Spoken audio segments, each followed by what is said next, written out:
Bonjour les graphes et ravi de vous retrouver pour cette nouvelle vidéo, donc comme chaque lundi consacrée au Bitcoin, aux crypto-monnaies et aux actions qui sont de près ou de loin liées à la blockchain. Donc au niveau de notre Bitcoin dollar, pas grand chose de neuf à ce stade-là, on est toujours dans la construction de la congestion et on en arrive au bout. Et donc là, clairement, c'est là où ça va commencer à devenir intéressant. Deux choix, comme d'habitude, soit on arrive à breaker par le haut et on va aller chercher les 11 000 $ en termes de premier objectif, soit on n'y arrive pas, et un premier signal, un petit peu de faiblesse, où on sera un petit peu plus prudent sur la suite, ce sera une cassure des 9 300 $, et donc on naviguera un petit peu sur ce niveau-là. Ce qui sera un caractère de faiblesse, ça sera de casser cette zone des 9 300 $, de revenir chercher le support oblique, très certainement d'y rebondir une nouvelle fois, mais sur ce rebond-là, d'être très faible, de ne pas réussir à repasser 9 400, 9 500, et donc là, on commencera petit à petit à privilégier plutôt une cassure par le bas et un retour sur les 8400. Mais de toute manière, dans tous les cas, à ce stade-là, donc au-dessus des 8004, 8007 pour les moyens termistes, au-dessus des 9003 pour les court-termistes, pour l'instant, on reste positif, on reste haussier et on attend le signal et la cassure, le breakout pour valider. Et donc clairement, là, c'est une phase de congestion, neutralisation, temporisation, et on est en attente du signal. Sur le Bitcoin Euro, c'est exactement la même chose, c'est juste les niveaux qui changent, on peut un petit peu adapter les choses, mais c'est la même idée.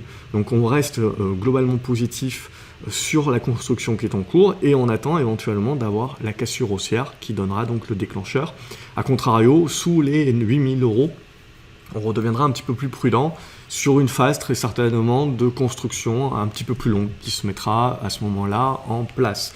On va faire les actions comme d'habitude avant de passer aux autres cryptos. On va faire Bitcoin Group CO, donc qui est une action allemande. Elle aussi, on le voit, est revenue faire son pullback sur les anciennes zones de résistance qui devient support. Donc tant qu'on tient cette zone-là, on reste positif sur une éventuelle relance. Évidemment, ça suivra le Bitcoin ou pas dans l'idée. Ensuite, on a au DPW Holding, mais à mon avis, ça fait trop rien. Ça fait toujours pas grand-chose. C'est vraiment là le breakout ici avec des volumes qui permettra de valider la spéculation. Donc c'est ça surtout qu'on va observer. Au niveau de Riot Blockchain, elle est en train de consolider, de souffler. Elle a le droit, après avoir gagné pas mal. Donc là aussi, ça va être un début de construction. Alors, elle peut se relancer, évidemment, si le Bitcoin casse également, ça devrait se relancer, on devrait revenir chercher à nouveau la zone des plus hauts sur cette zone est 2,70 $, 2,80 $. On va rester positif au-dessus de la zone des 1,90, 1,80 et voir éventuellement là aussi si le Bitcoin commence à casser un petit peu par le bas et donc va valider plutôt une construction qui va être certainement un petit peu plus longue, les valeurs qui sont liées à cette spéculation-là devraient en faire de même. Il y a Marathon également, elle est où? Elle est ici. Marathon, donc un peu plus en deçà que Riot, elle aussi, on voit, elle est en train de taquiner ici plutôt un support oblique, pour l'instant tient, donc pareil, congestion comme sur le Bitcoin, et on attend. Si ça lâche par le bas, on devrait revenir chercher l'ancienne résistance horizontale, légèrement oblique pour celles et ceux qui veulent chipoter, mais l'idée, voilà, c'est éventuellement revenir vers cette zone des 55 centimes de dollars qui resterait support. Éventuellement, on pourrait jouer un rebond sur cette zone-là si on est court terme. Sinon, si on est un peu plus moyen terme et qu'on veut plus jouer la cassure de résistance, faire du moindre risque, donc c'est plutôt patienter et d'avoir un break ici des 80 centimes de dollars et surtout des 90 centimes de dollars et jouer la spécu avec un retour sur les 1,10 $, 1,20 $ éventuellement. Voilà, derrière on a Blockchain Group qui est coté sur Euronext Paris, on voit là aussi c'est un petit peu faiblard, c'est en train de construire, bon, on s'inquiète pas trop à ce stade tant qu'on tient la zone des 25 centimes d'euros, on reste positif.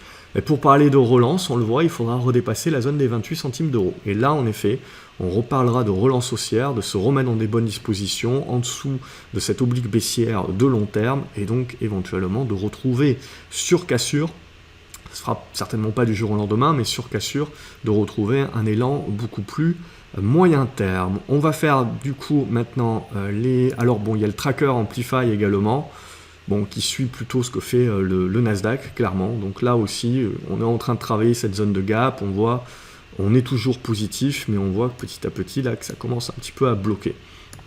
Voilà, bon, je continue à préférer travailler spéculativement les actions que je vous ai présentées.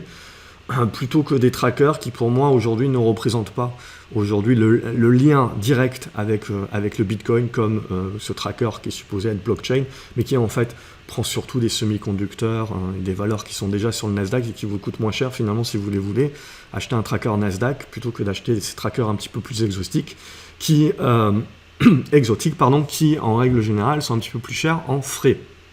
Donc du coup, on va entamer le BAT. Excusez-moi, pas grand chose de nouveau sur le BAT, on va prendre ici, on va pas prendre les mèches, on le voit, on a un peu plus de pertinence à prendre les corps, et du coup on va rester positif, tant qu'on tient cette zone des 19 centimes de dollars, et pareil, il faut jouer le breakout ici, éventuellement sur la cassure. Le Binance Coin, qu'est-ce qu'il nous fait? Je fais pas de rattrapage à ce stade-là, pas grand chose d'intéressant sur le Binance Coin par rapport au Bitcoin, tant qu'on ne cassera pas cet oblique ici, donc on a le temps encore, le Bitcoin Cash... Pardon, excuse-moi une nouvelle fois, on ajuste petit à petit la figure, donc plutôt un triangle ascendant, on construit toujours les 200,75 ici qui nous donneront vraiment un élan. Au niveau de Cardano, eh ben on est parti, on le voit, on en avait parlé la semaine dernière, on avait parlé de cette construction ici, de la cassure ici, et là on voit la spéculation qui est partie sur Cardano. Donc on voit sur certaines cryptos quand même, on avait vu OhMySgo la semaine dernière, là c'est Cardano, ça commence quand même à pas mal spéculer. Donc Cosmos, on observe, et donc l'idée c'est pareil, on est dans des constructions et on attend d'avoir les breakouts de ces obliques-là qui peuvent et potentiellement déclencher donc les spéculations. Au niveau du digital cash, c'est pareil, on commence à affiner un petit peu toutes nos figures, on nettoie le reste. Voilà, on commence à arriver sur des figures de moyen terme qui commencent à intéresser un petit peu tout le monde. Et donc ça, vraiment, c'est ces cassures-là qui donnent les grosses impulsions. Donc c'est ça qu'on va attendre également sur le Dash. Au niveau d'EOS, également, on continue d'affiner, on voit qu'on tient bien, on construit bien, également là aussi dans un triangle. Et donc pareil, il va falloir observer là la cassure des $80, $90. On sent que beaucoup de cryptos se mettent dans des bonnes dispositions pour éventuellement casser par le haut et donc déclencher également là aussi des spéculations haussières, ce qui veut dire que quand même on anticipe pas mal aussi le renouveau du Bitcoin et sa cassure à la hausse du coup en accompagnant le reste des cryptos. Ça aussi on pouvait peut-être le construire un petit peu mieux. On voit que Ethereum est parti également, ça faisait partie de celles où on disait la semaine dernière qu'elles étaient bien construites et donc là aussi bam ça casse. Donc on voit également que pendant le temps que Bitcoin est en train de consolider et de construire, on a des fins de congestion, des cassures, des breakouts sur les autres cryptos. Donc on s'ennuie pas. Bitcoin classique est revenu chercher une résistance ici horizontale. Donc pareil, on a un triangle maintenant qui se valide, qui se forme. Il faudra casser cette résistance horizontale pour déclencher la suite. Tiens, j'avais oublié Grayscale Bitcoin, qui est un trust. C'est un tracker de loin, on va dire. Mais on voit, du coup, dans sa réplication, on a une belle oblique ici, donc qui valide bien le fait que voilà, on est en train de construire, et il faudra casser cette oblique-là pour déclencher le signal, donc sur Grayscale Bitcoin, si on veut suivre avec un produit autre que le Bitcoin. Horizon, pas grand-chose. La spéculation prendrait bien si ça casse les $8, on le voit, mais on a une bonne construction. Donc tant qu'on va rester au-dessus des $6, on a une congestion qui est en train de se mettre en place. IOTA, c'est en train de partir, alors pour l'instant pas encore de spéculation comme OhMySgo la semaine dernière, mais c'est en train de partir, c'est en train de casser, donc ça reste tout à fait positif, il y a des bons volumes en plus qui sont en train d'arriver. Au niveau de Litecoin, on va plutôt préférer quelque chose d'un petit peu moins oblique cette fois-ci, par rapport à ce qu'on avait dit la semaine dernière, mais on voit qu'on a eu la première cassure, donc là aussi on se met dans des bonnes dispositions. Donc là aussi, on commence à redevenir positif, et si on arrive à casser cette deuxième oblique-là, là, on valide le signal. Au niveau de Monero, pareil, on est en train de travailler la plus de la résistance horizontale, si on adapte un petit peu ce qu'on avait tracé la semaine dernière, ce qui permet de tracer un triangle, donc là aussi, là on commence à arriver au bout, donc si on arrive à dépasser les 69-70$, là aussi on peut avoir un renouveau qui se met en place. Au niveau des Neo, on a cassé également par le haut ce biseau descendant que je vous proposais la semaine dernière, donc là aussi on redevient dans de bonnes dispositions, très positif. Nano, c'est pareil, on avait cassé cette zone là des 70 centimes de dollars. Donc là, on est en train de consolider, mais on reste dans des bonnes dispositions. Tiens, Overstock, je l'ai oublié en action également. Bon, tant qu'elle tient sa moyenne mobile 20, elle arrive à rebondir, éventuellement à lancer une nouvelle spécu. Elle méritera sa consolidation le jour où elle casse cette moyenne mobile 20 par le bas, et on reviendra certainement chercher une zone comprise là sur les 14 $ éventuellement. OmiceGo, du coup, qu'est-ce qui s'est passé par rapport à la semaine dernière? Elle a continué sa spécu, elle a consolidé derrière et elle a consolidé sa spéculation sur l'ancien sommet. L'ancien sommet qu'on avait eu en février qui devient support. Donc tant que vous allez être au-dessus, on est positif éventuellement sur une relance haussière. Qtum, on avait parlé la semaine dernière également comme une crypto qui était plus ou moins proche de OmiceGo.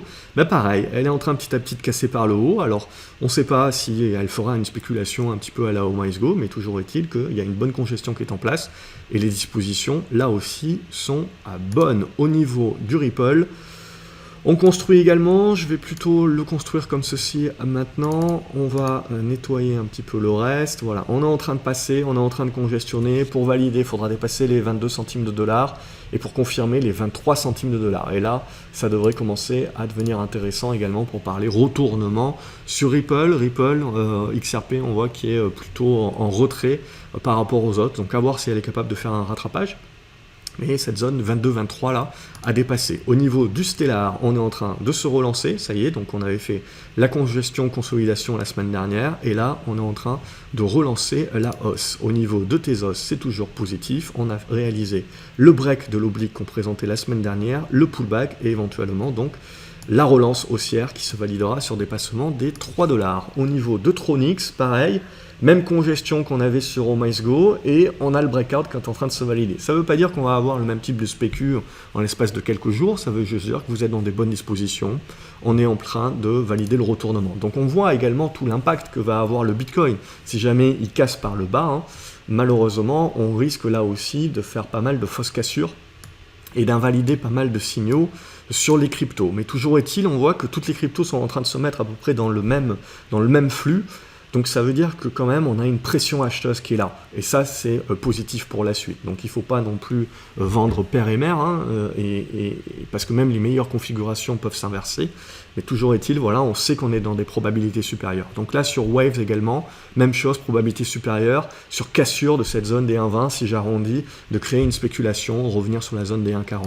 Et pour finir, au niveau du Zcash, on voit même type de figure, congestion, on a la cassure, on a le pullback et on devrait pouvoir avoir la relance. Donc là aussi, on voit sur la plupart de toutes les cryptos qu'on suit, on s'est mis dans des bonnes dispositions, on a soit déjà breaké, soit on n'est pas loin de le faire, donc tout est dans des bonnes dispositions et prouve qu'il y a quand même un flux acheteur. Voilà, c'est tout pour cette semaine, j'espère que comme d'habitude ça vous plaît, n'hésitez pas à mettre un pouce en l'air si tel est le cas, à partager la vidéo également avec un plus grand nombre.